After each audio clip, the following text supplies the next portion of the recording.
안녕하십니까. 이번 시간에는 인위적인 제왕절개 수술이라는 주제로 유산시키는 것이 죄가 되는가, 어떤 사주가 좋은 사주일까 라는 측면에서 생각해 보겠습니다. 첫 번째, 유산시키는 것이 죄가 될까요? 유산에는 자연유산과 인공유산이 있어요. 자연유산이란 의학적 시술을 하지 않은 상태에서 자연적으로 임신이 종결되는 것입니다. 반면 인공유산이란 임신 중 약물 또는 수술을 통해 인위적으로 임신을 종결시키는 것이지요. 자연유산의 경우는 어쩔 수 없겠지만 인공유산의 경우는 생각해야 할 것이 많아요. 인간이 태어나기 위해서는 먼저 영이 지정되어야 한다고 합니다. 그렇다면 태아에게 영은 언제 지정될까요? 난자와 정자가 만나 수정이 된 후 수정란이 자궁으로 이동하여 자궁 내벽에 착성하는 것을 임신이라 합니다. 임신하면 그 태아에게 배정될 영의 예비서열이 정해집니다. 이때 컴퓨터처럼 정밀하게 그 태아가 언제, 어디서, 어떻게 태어날 것인가를 미리 정해 놓습니다. 창조를 담당하시는 분들은 그 영이 태어날 곳이 어디이고 부모가 누구라는 것을 미리 알아요. 그렇게 배정된 영은 예비 서열에 따라 대기하다 출산할 때 태아에게 들어간다고 합니다.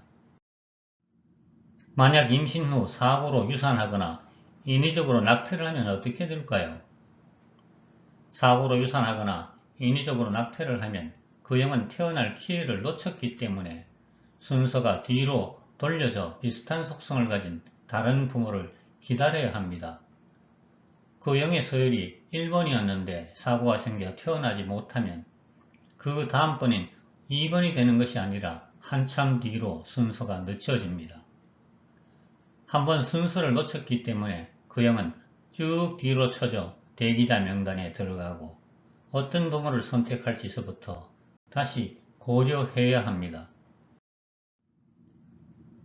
그렇다면 유산시키는 것이 죄가 될까요? 그렇습니다. 자연유산은 어쩔 수 없는 면이 있으므로 예외가 될 수 있겠지만 인공유산은 죄가 됩니다. 왜 유산시키는 것이 죄가 될까요? 그것은 보이지 않는 세계에 계신 분들에게 그만큼 수고를 끼치기 때문입니다. 그 영을 어떻게 세상에 내보낼 것인지를 검토하여 부모, 태어날 시간, 장소 등을 미리 정해 놓았어요. 그런데 예기치 않은 사고로 그것이 어그러지면 처음부터 다시 검토해야 합니다. 그런 면에서 상당히 수고를 끼치기 때문에 죄가 되는 것입니다. 심한 경우에는 그 영이 태어나지 못하는 경우도 있을 수 있어요. 못 태어나는 것이 그 영의 잘못이 아니죠. 그런데 왜 그 다음에 태어나는 것이 아니라 한참 뒤로 순번이 밀릴까요? 그 영의 의사와 상관없이 못 태어나지만 그 영이 선택한 부모의 탓이므로 어쩔 수가 없어요. 그래서 태어날 때부터 부모를 많이 원망하는 아이가 있어요. 임신할 때 사주와 출생 시간이 미리 정해지기 때문에 그 시간에 출생해야 할 영이 예비 서열에 들어갑니다. 그런데 부모가 임의로 유산시키거나 출생 시간을 바꿔 놓으면 태어나야 할 시간이 아니기 때문에 그 영이 아니고 다른 영이 들어가야 하는 사고가 생깁니다. 그런데 만약 그 영이 꼭 그 부모에게서 태어나야 하는 스케줄이면 시간이 바뀐다고 하더라도 어쩔 수 없이 그 부모에게서 태어나죠. 그러나 스케줄에 차질이 생겼기 때문에 태어나기로 예정되었던 사주가 아니라 바뀐 시간에 따른 사주를 가지게 됨으로써 태어날 때부터 인생에 착오가 생깁니다. 그것 때문에 아이가 자라면서 계속 부모를 원망합니다. 영은 이미 그 내용을 알고 있기 때문이죠. 두 번째, 어떤 사주가 좋은 사주일까요?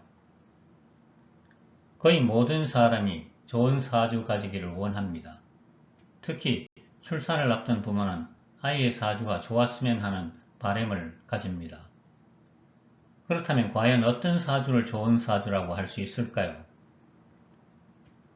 어떤 관점에서 좋은 사주, 나쁜 사주를 구분해야 할까요? 돈을 좋아하는 부모라면 아이가 재물복이 있으면 다른 것과 관계없이 좋은 사주로 여길 것입니다. 반면 성격이 온순하고 인간관계에 좋은 아이를 원하는 부모라면 그런 사주가 좋은 것이 될 것입니다. 무엇을 기준으로 하느냐에 따라 좋은 사주, 나쁜 사주가 각각 다르다고 할 수 있어요. 아이가 예술가적인 기질을 가지고 태어나기로 예정되어 있는데 부모가 운동선수나 사업가를 원하면 그 아이가 뛰어난 예술가적인 자질을 가졌고 다른 면이 좋아도 사주가 나쁘다고 말합니다. 관점이 상당히 일방적이어서 인간의 머리로 사주가 좋다, 나쁘다를 판단할 수 없어요. 아이의 사주가 좋기를 바라는 것은 욕심이라 할 수 있어요. 아무리 좋은 사주라 하더라도 평생을 놓고 보면 안 좋은 면이 있을 수 있어요. 다 좋은 면이 있고 나쁜 면이 있는데 어떤 면이 좋으냐, 나쁘냐는 것이 상당히 주관적이기 때문입니다. 모두 부모의 관점에서 이야기하는 것일 뿐입니다. 태어나는 아이의 사주가 아무리 나쁘다 하더라도 아이가 그 시간대에 태어나야 하는 이유가 있어요. 태어나는 시간을 조정하면 사주가 달라집니다. 그것은 순리를 어그러뜨리는 일이므로 신중해야 합니다. 예를 들어 어떤 분이 금년에 관운이 없어지는데 재운이 있는 사주가 나왔다면 그게 무슨 의미일까요? 첫째, 다니던 직장에서 나와 새로운 일을 시작하여 떼돈을 버는 경우일 수 있어요. 그런데 직장을 나와 떼돈은커녕 계속 실업자로 있다면 이게 어찌된 일일까요? 이는 직장에서 퇴직금을 받아 한꺼번에 목돈이 생겼으니 재운이 있는 것이죠. 돈이 필요한 사람에게는 이때처럼 좋은 때가 없어요. 갑자기 목돈이 생기니까 그것을 기반으로 해서 뭘 해볼 수가 있겠지만 관원 쪽에 마음이 있는 사람에게는 재수없는 해가 될 것입니다. 이렇게 관점에 따라 평가가 상당히 주관적이고 유동적입니다. 세 번째, 인위적인 제왕절개 수술.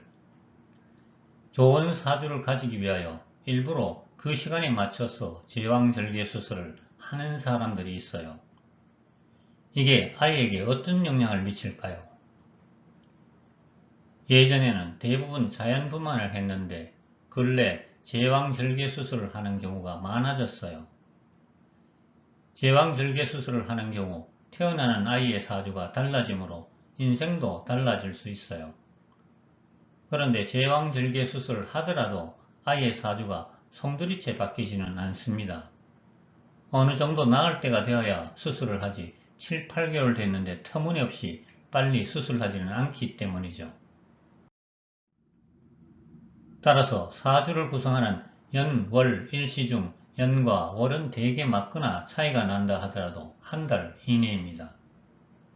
그러나 일과 시간은 크게 차이가 납니다.